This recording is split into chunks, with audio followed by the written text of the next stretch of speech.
안녕하세요. 김동혜입니다. 제가 지금 독감에 걸려서 지금 부득이하게 이 웹캠으로 선생님들에게 인사를 드리게 됐습니다. 그래서 이 부분 양해 말씀을 먼저 좀 드리겠습니다. 제가 목 상태도 지금 목이 약간 잠겨서 목소리도 조금 이제 하이톤이 나오지 않는다는 점도 미리 양해를 구하도록 하겠습니다. 올해 이제 2027학년도 체육 임용을 앞두고 이제 선생님들에게 지금 무엇에 집중해야 하는가라는 제목으로 오늘 한 3, 40분 정도 얘기를 좀 나눠볼까 합니다. 우선 이제 저에 대해서 이제 잘 모르시는 분들이 있을 수 있을 것 같아서 얼굴 이쪽에다가 좀 옮겨놓고 가릴게요. 지금하고 좀 많이 다른가요? 똑같죠? 네. 벌써 한 5년, 6년 전 사진이라서 좀 제가 살짝 산화가 됐을 겁니다. 노화가 됐을 거예요. 자, 저는 이제, 이런 사람이고요. 거의 뭐 20년, 30년 동안 체육에 대한, 좀 자긍심 같은 게 있어서 정말 체육에 대해서, 많은 공부도 했지만, 뭐 연구도 했고, 뭐 그런 이제 삶을 살아온 사람입니다. 그래서 저는 이런 사람이고요. 그 다음에 이제 제가 이제 제일 먼저 선생님들에게 이제 드리고 싶은 말씀은 해마다 이제 이 부분을 제가 많이 강조하고 말씀을 드리고 있어요. 뭐냐면, 체육교사는 사실 65세라는 정년까지 이제 곧 될 겁니다. 이게 이제 법안이 올라갔거든요. 그래서 이제 정년이 지금은 62세지만 65세까지 연장이 될 겁니다. 그래서 65세까지 만으로 65세까지 근무를 할 수 있는 직업이기도 하고요. 안정된 직장이죠. 그 다음에 연금을 받을 수 있습니다. 죽을 때까지 연금을 받을 수 있죠. 또 내가 죽더라도 유가족에게 거의 뭐 절반 이상의 연금이 또 지급이 되죠. 자, 그 다음에 스포츠를 일로서 할 수 있는 직업이다. 우리 다 스포츠 좋아해서 전공을 선택했잖아요. 내가 좋아하는 스포츠를 직업으로 가질 수 있다. 그것도 안정된 직장으로. 이게 굉장한 메리트가 있죠. 그 다음에 이제 또 하나의 장점은 4시 30분에 누가 뭐래도 칼퇴근을 할 수 있다. 그 다음에 1년에 2번의 방학이 있다. 그리고 수평적인 관계에 놓여 있는 수직적 관계가 아니라 수평적인 관계. 이런 관계에 놓여 있어서 굉장히 근무 여건이 편안하다. 그리고 근가호봉이라고 하는 교사는 다른 공무원하고는 다르게 호봉 45봉이 가득 차도 계속 호봉을 올려주는 교원 보수 우대에 관한 규정이라는 게 대통령령으로 정해져 있습니다. 그래서 이러한 메리트가 있다. 그럼에도 불구하고 자, 이러한 외적 동기들을 다 차치하더라도 저는 더 큰 꿈을 가져야 되는데 그게 저는 이제 프로피 드림이다라고 말씀을 드립니다. 이 프로피 드림은요, 제가 만든 조어이기도 한데 전문가로서의 체육교사가 되고자 하는 그 마음과 꿈을 그리고 그 열정 그리고 그 도전을 뜻하는 용어입니다. 그래서 이제 프로피는 제 아이디이기도 하고요, 메일 주소이기도 하고요, 그리고 이제 제 카톡 프로필 이름이기도 합니다. 그래서 이제 저는 이 전문가로서의 체육인의 정신 그것을 가지셔야 된다. 대한민국에서 나만큼 체육에 있어서의 전문가는 없다. 이런 마음으로 체육교사가 되시면 좋겠다. 그리고 그런 준비를 하셨으면 좋겠다. 이렇게 좀 말씀을 먼저 드리고 싶습니다. 그 다음에 이제 임용시험의 진행 방식을 먼저 좀 살펴보자면요. 올해 같은 경우는 이렇게 이제 3,696명이라고 하는 인원이 시험에 응시를 했습니다. 그래서 1차에서 이제 20점의 논술과 교육학 논술과 전공 80점의 주관식 시험을 치르고 나서 936명 정도가 1차 합격을 하죠. 약 4대1 정도가 될 겁니다, 올해는. 그 다음에 이제 2차 시험에서 실기, 대체적으로 이제 육상은 필수죠. 체조, 수영, 구기 이런 필수 종목들이 실기로 치러지고요. 그 다음에 이제 지도안 작성. 요거는 이제 있는 지역도 있고 없는 지역도 있는데, 경남 같은 경우는 지도안 작성이 아직까지 있는 것으로 알고 있고요. 그 다음에 이제 수업 설계는 경기도만 있는 겁니다. 그리고 실연은 이제 수업을 실제로 이제 하는 것처럼 연기를 한 15분 정도를 평가위원 앞에서 이제 보여주는 것을 평가하는 거고요. 연기 능력 보는 거죠, 한마디로. 자, 그 다음에 이제 면접은 이제 질문을 통해서 이제 적성이나 이 사람이 갖고 있는 교직관이나 인격이나 이런 것들을 이제 평가하려고 하는 주관적인 평가 방식의 시험이죠. 이 시험을 통해서, 2차 시험을 통해서 최종 이제 합격자가 624명 정도가 올해는 이제 결정이 될 거고요. 이 중에 이제 이런 멋진 체육 선생님들이 배출되게 되는 거고, 이런 이제 멋진 선생님들이 되셔야 된다. 네. 자, 그리고 최근 선발 인원과 1차 합격 경쟁률 그리고 커트라인의 변화, 추이를 한번 살펴볼게요. 2012년도부터 보면은 이제 인원이 141명밖에 이렇게 안 뽑아서 가지고 경쟁률도 23.53대 1, 전국 평균 경쟁률이 이렇게 높았어요. 근데 이제 그 이후로는 올해 624명이라는 인원을 뽑으면서 경쟁률은 5.9대 1까지 이렇게 떨어지게 됩니다. 그리고 이제 경쟁률이 이렇게 이제 변화된 추이를 보면 언제가 경쟁률이 높고 언제가 경쟁률이 낮았냐면, 당연히 이제 뽑는 인원이 적으면 경쟁률이 높아지고요. 뽑는 인원이 이렇게 이제 좀 많아지면은 경쟁률이 이렇게 낮아집니다. 500명대 뽑으니까 이제 바로 6대1 정도로 떨어지죠. 근데 이제 올해는 624명, 600명대를 뽑아버리니 5.9대 1, 물론 반올림하면 6대 1이지만 앞자리가 5로 바뀌어버립니다. 평균 경쟁률이요. 물론 지역에 따른 이제 편차는 있지만 전국을 평균을 냈을 때 그렇다는 얘기입니다. 그렇게 해서 이제 경쟁률은 해마다 바뀐다. 그래서 이제 2027학년도를 준비하는 선생님들이 시험을 칠 때는 경쟁률이 어떻게 될지는 사실 아무도 모르죠. 하지만 지금 이때까지의 경쟁률들을 살펴보시면 아시겠지만 2012에서 13으로 갈 때만 절반으로 뚝 떨어졌고, 물론 뭐 13, 14에서도 이렇게 급격하게 떨어지는 것 같지만 그 이후부터는 완만하게 이렇게 증가합니다. 그리고 또 완만하게 하향 곡선을 이렇게 그리고 있는데, 뭐 9에서 7, 5, 5.9 여기서 조금 가파르게 떨어지고 있긴 합니다. 이렇게 이제 최근에 떨어지고 있는 이유는 뭐 많이 인원을 뽑아서 그런 것도 있고요. 많이 뽑는 이유는 이제 명퇴하시는 분이 많이 또 최근에 베이비 부머들이 은퇴하는 시기와 맞물려서 2차 베이비 부머 세대들이 지금 교직에서 많이 명퇴를 하시고 계시는 이유도 있고, 또 2023년도에는 이제 좀 그 서울의 서희초등학교라고 하는 학교에서, 뭐 사실 저희 중등하고는 직접적인 관련은 없지만 서희초등학교에서 이제 선생님이 이제 안타까운 이제 극단적인 선택을 하시게 되면서, 그때 이제 교직에 대한 어떤 회의적인 시각, 그 교권이 추락했다. 그래서 교사가 예전같이 좋은 직업이 아니다. 이런 이제 평가들 때문에 교사를 지망하는 이제 선생님들이 좀 많이 대거 포기하는, 그리고 다른 직렬로 이제 빠지게 되는 그런 해가 2023년이었다.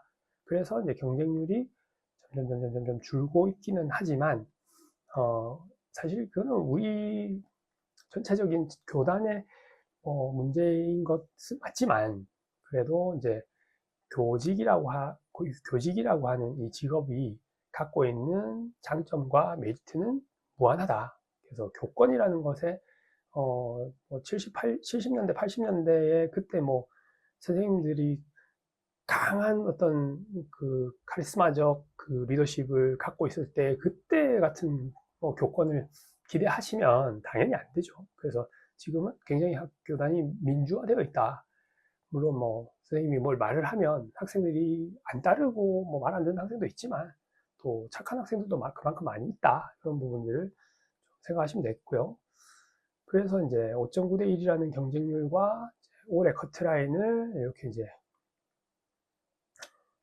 올해 경쟁률을 이제 예측을 해봤을 때 5.9대 1이고, 그 다음에 이제 이 커트라인 1차 합격선은 이제 작년 같은 경우는 60.6이라고 하는 평균 이제 점수였고요.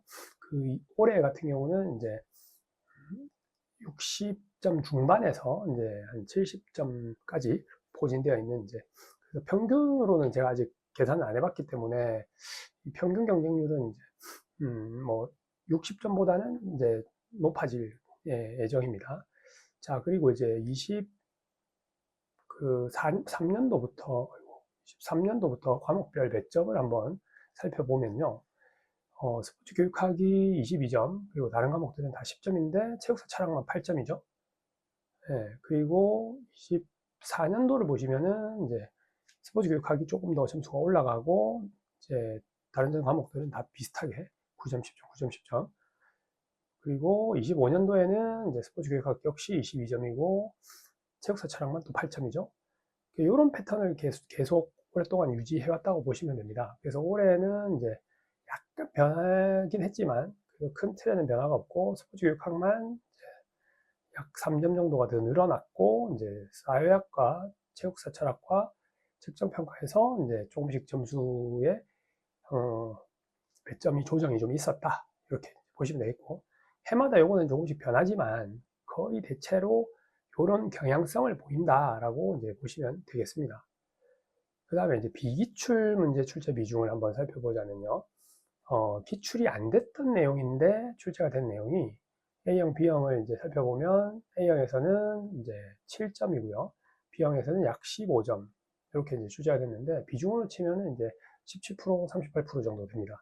자, 여기서 이제 우리가 점수를 봤을 때 이제 58점과 22점.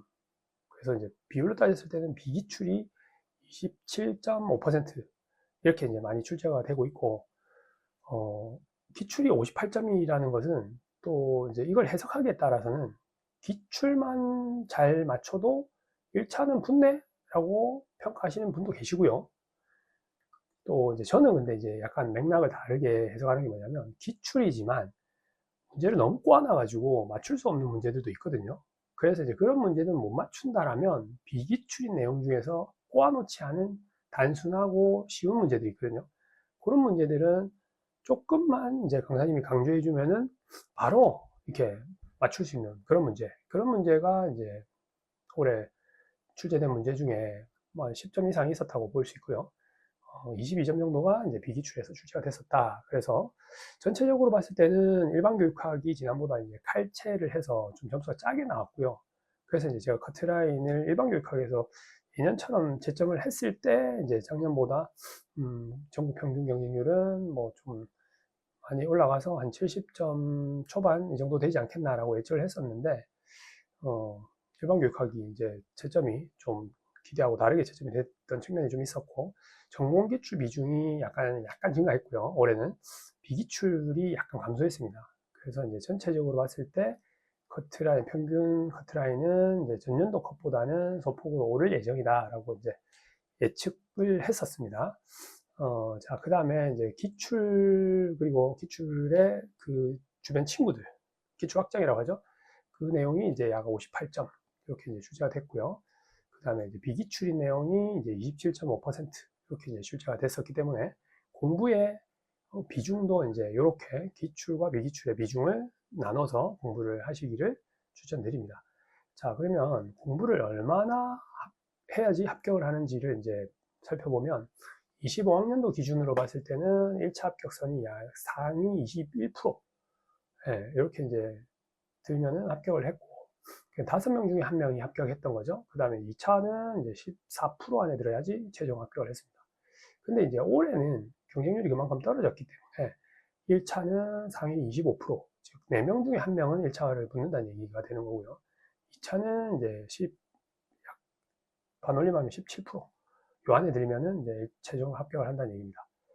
자, 그 다음에 공부 계획을 어떻게 이제 세워야 되는지 궁금해 하시는 분들이 많은데, 연간, 월간, 주간, 일일, 이렇게 이제 계획을 당연히 세워야겠죠? 그래서 이제 연간 계획은 강사님의 커리큘럼을 따라가면서 지금 세우시면 됩니다. 그 다음에 월간 계획은 이제 월 말에 세우시면 돼요. 12월 말에 1월 계획을 세우시면 되는 거고요. 주간 계획은 이제 월요일 전인 일요일에 세우시면 되고요. 일일 계획은 이제 내일이 이제 토요일이면 금요일 밤 자기 전에 이제 세우시면 돼요. 그렇게 이제 먼저 내일 뭐 할지를, 그리고 다음 주에 뭐 할지를 예측하고 머릿속으로 이제 생각해 두고 그 날짜를 맞이하는 것과 아무 생각 없이 그 날짜와 그 달을 맞이하는 것은 큰 차이가 있습니다.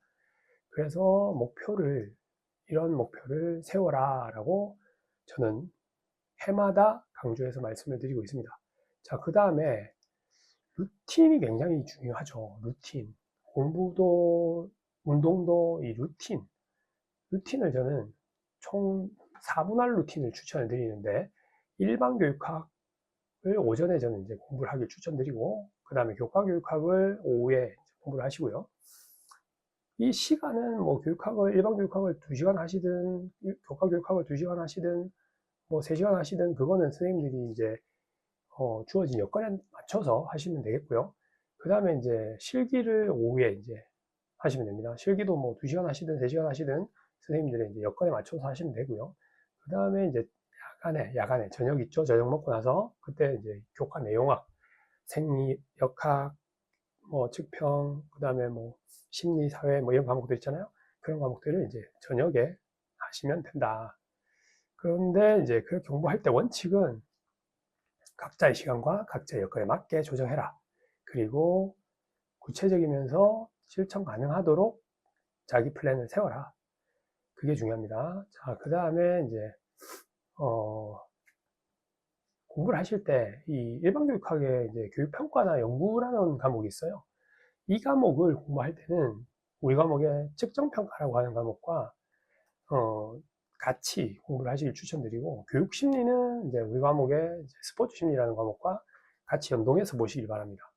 그 다음에 이제 교육사회학, 스포츠사회학을 같은 날 이제 공부를 하시면 굉장히 효율적이고요. 그 다음에 이제 교육과정 교수방법이라고 하는 일반 교육학 과목을 공부하실 때, 교육과정론이랑 교수방법론을 보시고, 교육사 철학을 보실 때 체육사 철학을 보시고, 물론 이게 이제 우리 일반 교육학 강사님의 커리를 따라가면서 제 강의의 커리를 따라가다 보면 이 과목 진도를 따라갈 때는 요 과목을 맞추기가 쉽지 않을 수 있는데, 재수 이상인 분들은 회독을 계속 해나가실 거기 때문에 이렇게 이제 맞추시면 됩니다. 싱크로를 맞추시면 되고, 초수인 분들은 이제 강의 진도가 끝나고 나서 이제 스스로 이제 자습을 할 때 있죠. 그때 이제 과목을 맞출 수 있으면 같은 날짜를 맞춰서 요 과목들을 같은 날 공부하시면 된다.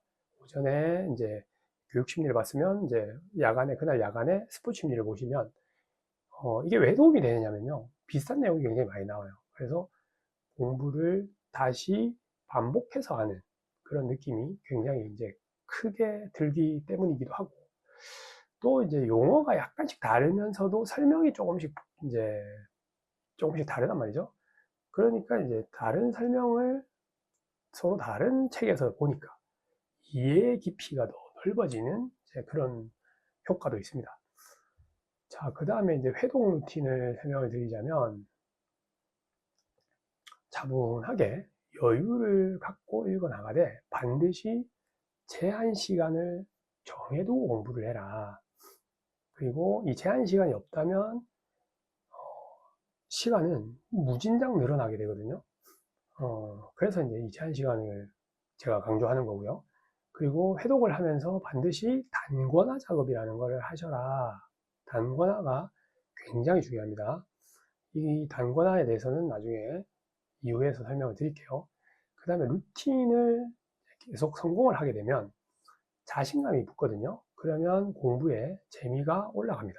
선생님들이 작은 단위의 어떤 성공 경험을 통해서 쌓인 자신감이, 자기 효능감이 엄청난 큰 자신감으로 이어진다. 뭐 이런 어떤 유명한 심리학자들이 하는 얘기들, 강연들 이런 거 혹시 들어보셨는지 모르겠지만 굉장히 중요한 겁니다. 이거. 네, 이렇게 실천하시고요. 서브노트와 단권화에 대해서 제가 비교하면서 설명을 드릴게요.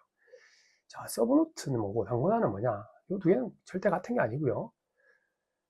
서브노트는 이제 방대한 책을 요약하는 과정을 이제 서브노트라고 주로 얘기하고요. 단권화는 이제 한 권의 책에 공부할 내용을 모두 몰아넣어서 이제 한 권의 책으로 이제 만들어내는 그 과정을 말하는 거거든요. 그래서 이제 서브노트 같은 경우는 이제 이 책을 요약하면서 이 서브노트를 만드는 과정이 선생님들에게 이제 도움이 되는 거지만, 단권화는 만든 책의 이 결과물이 선생님의 시험장 갈 때까지의 큰 자산이 됩니다. 그래서 다른 책을 안 봐도 이 책만 하나만 보면 합격할 수 있다라고 하는 자신감이 생기게 되고, 또 교재라는 것은 1년 동안 공부를 할 때 계속 반복해서 보기 때문에 그 교재의 구조 자체가 결국은 내 머릿속에 이미지 형태로 이제 저장이 되게 되거든요. 우리의 기억이라는 게. 그래서 이제 그러한 결과물을 만들어서 공부를 하는 것이 우리의 장기 기억 구조에 굉장한 도움이 된다. 그래서 단권화는 반드시 하셔야 된다. 그리고 평소에 서브노트만 보면서 공부하는 것은 매우 매우 위험합니다. 왜냐하면 서브노트는 요약이 돼 있어요. 그래서 이제 서브노트는 보조 자료일 뿐이지 이거를 메인 공부하는 자료로 취급한다는 것은 굉장히 위험합니다.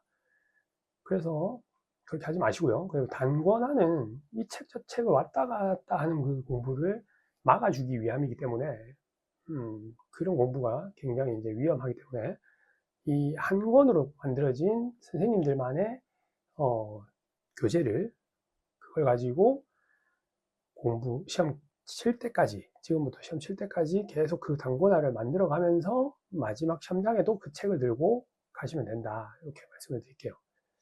자, 그러면 회독 방법을 이제 제가 설명을 좀 드릴게요.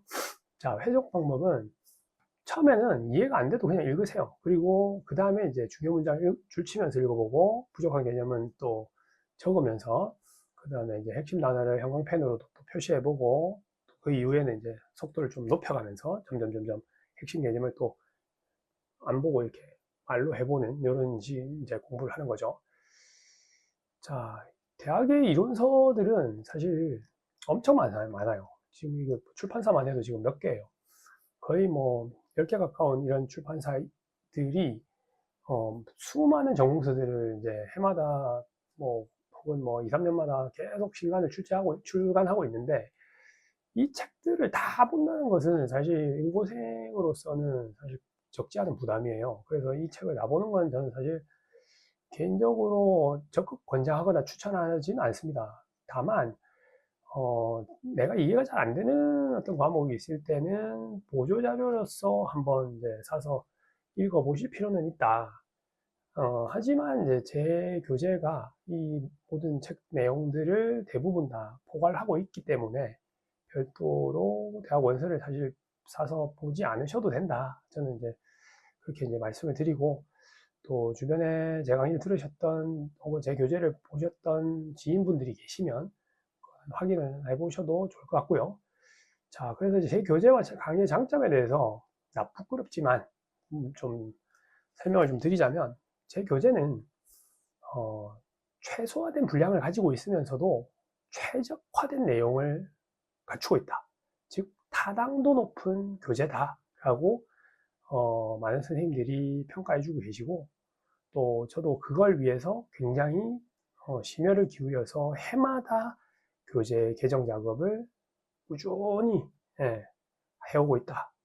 그래서 노량진가의 모든 출판사, 모든 강사님들 교재가 다 이제 비치되어 있는 노량진 학원과 그 서점을 방문해서 제 교재를 한번 이제 미리 다른 강사님들 교재와 비교 검토해 보시면 김동혜 선생님 교재가 가장 괜찮았다, 이렇게 뭐 평가가 되지 않을까 그렇게 자신합니다. 왜냐하면 실제로 제 강의에 이제 직접 소신 있게 찾아오신 분들의 대부분이 선생님의 교재가 괜찮아서 저는 선택했다, 이런 분들이 많았거든요.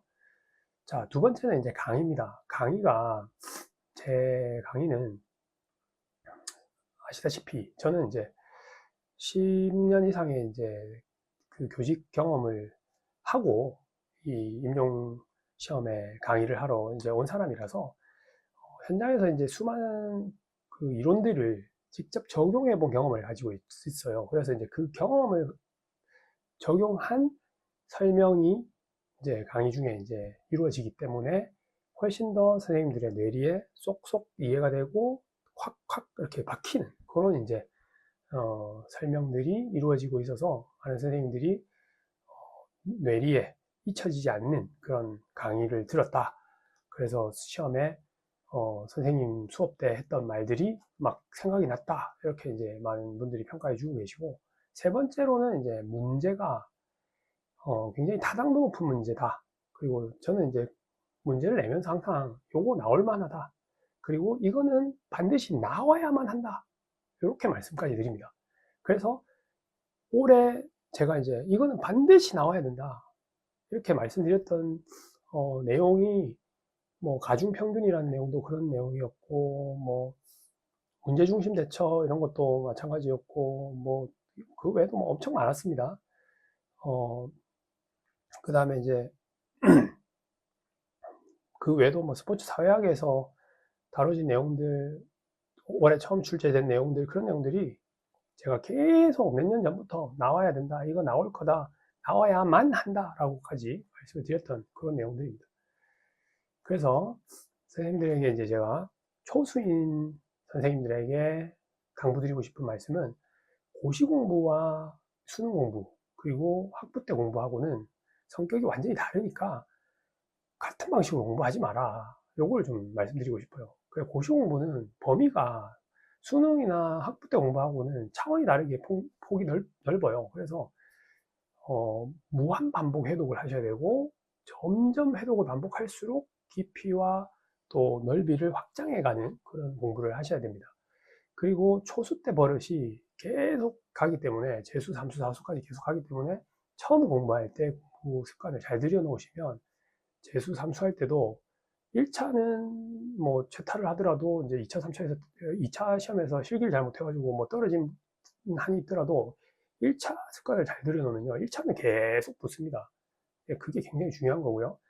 그 다음에 잘못된 학습 방법이 결국은 이제 시간을 허비하게 만들고, 결국 나중에는 이제 학습된 무력감까지 들게 해서 임용을 최종 포기하게 되는 그런 상황까지 가버리거든요. 자, 그러면 재수 이상의 선생님들에게 제가 드리고 싶은 말씀은, 귀인을 실수로 귀인을 하고 계시지 않는가. 실수라는 것은 저는 통제가 가능한 부분이 아니라고 생각하거든요. 실수를 하고 싶어서 하는 사람이 없잖아요. 실수는 당연히 안 하려고 하는 건데 실수가 나오잖아요. 그러면 그건 통제가 가능한 게 아니잖아요. 자, 그렇다면 실수에다가 귀인을 하지 말자. 그리고 지엽적인 내용을 내가 몰랐다, 그렇게 이제 귀인을 하시는 분들은 내가 너무 넓기만 넓고, 그리고 얕기만 한 암기 위주의 공부를 한 것은 아닌가. 네, 그렇게 이제 생각을 해보시면 좋을 것 같고요. 그리고 이제 말할 수 없으면은 모르는 거다. 그래서 자꾸 말로 인출을 해보셔야 됩니다. 이게 뭐 소리를 내서 해서 하셔도 좋고, 그냥 이제 중얼중얼거리면서 하셔도 좋아요. 그래서 말로 내가 이 내용을 설명을 할 수 있느냐. 그래서 많은 선생님들이 스터디도 하고 이렇게 하시잖아요. 근데 저는 스터디를 이제 필수로 추천하진 않는 이유가, 스터디를 하게 되면 그 사람과 시간도 맞춰야 되고, 그 사람이 또 열심히 하는 페이스메이커가 돼주는 사람이지 않으면 그 모든 게 다 이제 흔들려 버린단 말이죠. 그래서 혼자서 공부하더라도 스터디 하는 것처럼 마치 제3의 어떤 사람이 있는 것처럼 말하면서 이렇게 이제 공부하는 습관, 그걸 저는 노룩학습이라고 하는데, 그거를 이제 실천하시면 된다. 그래서 이제 제가 공부했던, 제가 수석학교에 했던 그 공부 방법은 이 노룩학습법이라는 학습법을 이용하는 것인데요. 노룩학습법이라는 것은 이렇게 이제 공부했던 내용을 상기시키면서 말로 이렇게 해보는 겁니다. 방금 읽었던 내용을 다시 말로 해보는 거죠. 이런 공부 방법을 계속 습관화시키시면 굉장한 도움이 될 겁니다. 그리고 30회독을 완성하면 무조건 합격한다. 저는 이렇게 말씀을 드리거든요. 30이라는 숫자는 한 달을 가득 채울 수 있는, 그러니까 달이 풀문, 그러니까 완전한 이제 보름달이 될 때 30일이 걸리죠. 그래서 이제 30은 완전수거든요. 계란도 한 판 30개잖아요. 이 30이라는 이 숫자는 굉장히 묘한 숫자예요. 그래서 이 30이라고 하는 회독을 달성하기란 굉장히 쉽지는 않아요. 굉장히 어려운데 이거를 목표로 정해놓고 1년 동안 계속 회독을 해나가다 보면 합격에 가까운 합격에 가까운 게 아니라 무조건 합격할 수 있는 점수가 나옵니다. 그리고 이 자투리 시간을 잘 활용해라. 화장실, 지하철 타는 시간, 줄 서 있는 시간, 이런 시간들 다 대부분은 버리잖아요. 그리고 밥 먹는 시간도. 그 시간마저도 암기장이나 메모 노트를 펴놓고 보면서 자투리 시간을 잘 활용해라. 이런 얘기입니다.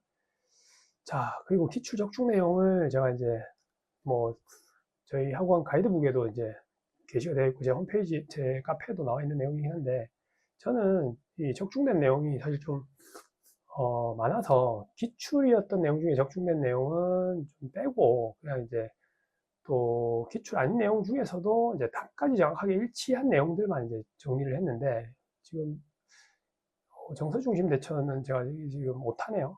원래 답이 올해 기출이 문제 중심 대처가 답이었죠. 똑같이 문제 중심 대처가 이렇게 답으로 쓰게끔 나왔고 스트레스 접종 훈련도 똑같이 제가 강조했고 관서 체육회도 똑같이 이렇게 답으로 쓰게끔 출제했고 일반화된 타자도 똑같이 제가 이 용어를 나온다고 강조를 했었고요. 사회적 통합 기능이라고 하는 거 이것도 제가 이제 똑같이 답으로 쓰게 했었고요. 관중의 규모, 관중의 밀도 이것도 똑같이 답으로 쓰게끔 냈었고요. 수렴 타당도도 마찬가지, 스포츠에 대한 환경 친화적 태도도 마찬가지, 존중이라고 하는 감존진따 중에 존중이라고 하는 이 부분도 정확하게 똑같이 문제를 냈었고요. 책과 피비노이라고 하는 내용 중에 책임의 부인이라고 하는 부분도 똑같이 냈습니다. 지각의 협소화도 똑같이 냈었고요. 그러면 가중평균도 제가 수차례 강조했습니다. 파이널 특강 1주차에도 강조했고 모의고사 3주차 3번에서도 내고 6번에서도 내고 계산 문제로도 내고 개념 해석하는 외도 개념 해석하는 문제도 냈고 그 다음에 인지적 불일치도 똑같이 답을 쓰게 냈었고 이거 외에도 더 많이 있는데 시간 관계상 제가 이제 그것만 정리를 해서 이렇게 해놓은 거고 답까지 정확하게 일치해서 이제 쓰게끔 한 내용만 모아서 이제 보여드린 거고요. 그 외에 주변 내용을 건드렸다 이런 거는 비슷하게 건드렸다 이거는 너무 많죠. 자, 그래서 이제 제 교재가 총 이렇게 이제 9권으로 구성이 되어 있는데 제 강의에서 이제 1월부터 7월까지 이제 진도가 나가는 교재는 이제 측정평가부터 이 체육사 철학까지 요 총 7권의 책을 가지고 7개월 동안 저는 이제 기본 이론 강의를 해 나가면서요. 기출 분석과 영역별 모의고사와 형성평가를 같이 한 과목씩 이렇게 이제 완성해 나갑니다. 그래서 이제 다소 좀 너무 기본 이론 커리가 이제 좀 길게 지루하게 이어지는 거 아닌가? 너무 길지 않나? 이렇게 생각하시는 분도 있는데 그만큼 한 과목을 제대로 이제 공부를 하고 한 과목을 진행을 해 나가는 거기 때문에 이렇게 생각하시면 좋을 것 같아요. 하나하나 이렇게 차곡차곡 쌓아가는 느낌으로 이렇게 이제 하시는 거라고 보시면 되겠고 기출 해부학은 이제 제 기출 분석집인데 답과 해설은 제 카페를 통해서 이제 무료로 다운로드 받으실 수 있습니다. 그 다음에 이제 체인지업 교재는 이제 초수로 합격한 제 수강생인 선생님이 제 교재를 베이스로 해서 이제 요약해서 만든 단권화 노트고요. 요거는 이제 선생님들이 참고용으로 보시라고 작년에는 제가 이 교재로 1, 2월 강의를 진행을 했는데 올해는 이제 강의를 별도로 하진 않고 선생님들이 참고용 교재로만 활용할 예정입니다. 자, 수강 오기를 많은 선생님들이 이렇게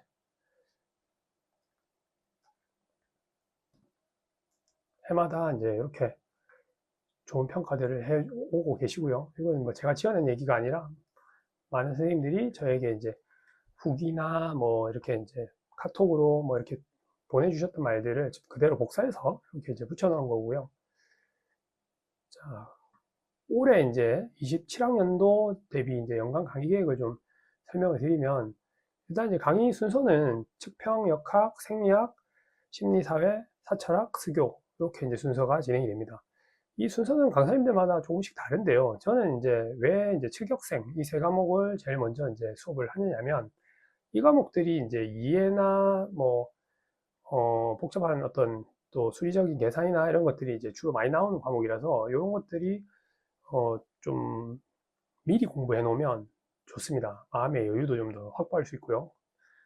반면에 이제 심리사회 사찰학습교는 좀 암기에 가까운 과목들, 문과 성격의 과목이라서 좀 이제 이후에 공부를 해도 어차피 암기라는 것은 뭐 시간이 지나면 또 까먹을 수 있는 부분이고 해서, 이해 위주로 공부를 해야 되는 부분이 이제 좀 앞부분에 포진되어 있고, 암기 위주 과목들은 좀 뒷부분에 포진이 되어 있다, 이렇게 이제 보시면 되겠습니다.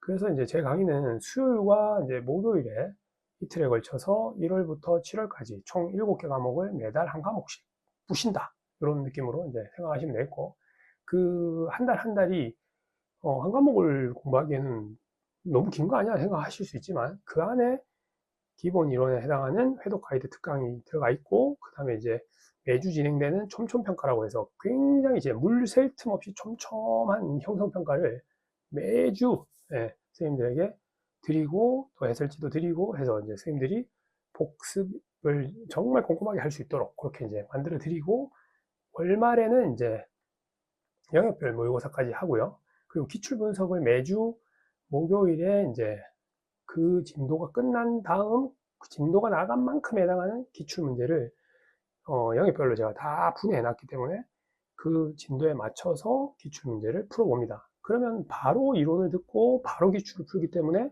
아, 이게 이렇게 적용돼서 나왔구나, 이렇게 이제 바로 이해를 할 수 있는 그런 측면이 있죠.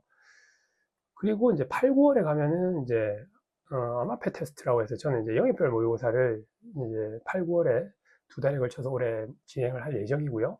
그 다음에 10월에는 이제 프로페 테스트라고 해서 실전 모의고사를 이제 약 3주 정도, 이거는 사실 많이 한다고 좋은 건 절대 아닙니다. 왜냐하면 이제 어차피 이 강사님들의 모의고사 자료나 이런 것들은 평가원에 의해서 사실 다 검토되고 필터링 되는 거기 때문에, 실전 모의고사를 많이 하는 것은 수험생들에게 절대 이롭지 않습니다. 그래서 오히려 이제 저는 이제 파이널 강의에서 저는 이제 강의 자료를 드리지 않고, 왜냐하면 이제 강의 자료는 이제 이거는 대회비죠. 강의 자료는 대회비고, 그래서 많은 선생님들에게 실제로 나올 수 있는 내용을 찝어드리는 그런 이제 쪽집게식 강의를 11월에 이제 마지막에 3주 남겨두고 진행을 합니다. 이때는 선생님들은 이제 교재에 정리되어 있는 내용을 가지고 한 번 더 제가 이제 확인 사살 해주면, 올해는 이거 나올 것이다 라고 찍어드리면 그 부분을 열심히 또 이제 공부를 하시면 되는 거죠. 그래서 이제 올해 파이널에서 제가 이제 그 찍어드린 내용이 굉장히 많이 나왔습니다. 그거는 뭐 주변의 지인분들에게 이제 확인해 보시면 아실 테고. 자, 그래서 제가 이제 전체적으로 30분 안에 끝내려고 했는데 약 38분이네요. 27학년도 대비 연간 강의 계획을 마지막으로 설명드리면서 오늘 이 시간은 이렇게 마칠까 합니다. 제가 이제 목 상태도 안 좋고 지금 독감이 아직 완벽히 낫지를 않아 가지고 선생님들을 이제 직접 만나 뵙고 이렇게 이제 설명드리고 좋은 시간을 가지려고 했는데 그러지 못해서 매우 안타깝고, 하지만 이제 제가 다음 주까지 몸을 완벽하게 정상 회복해서 강의에서 선생님들을 만나 뵙고 정말 파이팅 있는 모습으로 선생님들하고 또 27학년도 필승 합격을 위해서 또 함께 달려 나갔으면 좋겠습니다. 자, 그러면 1월 7일이죠? 1월 7일 강의 현장에서 혹은 또 인강에서 만났으면 좋겠습니다. 안녕.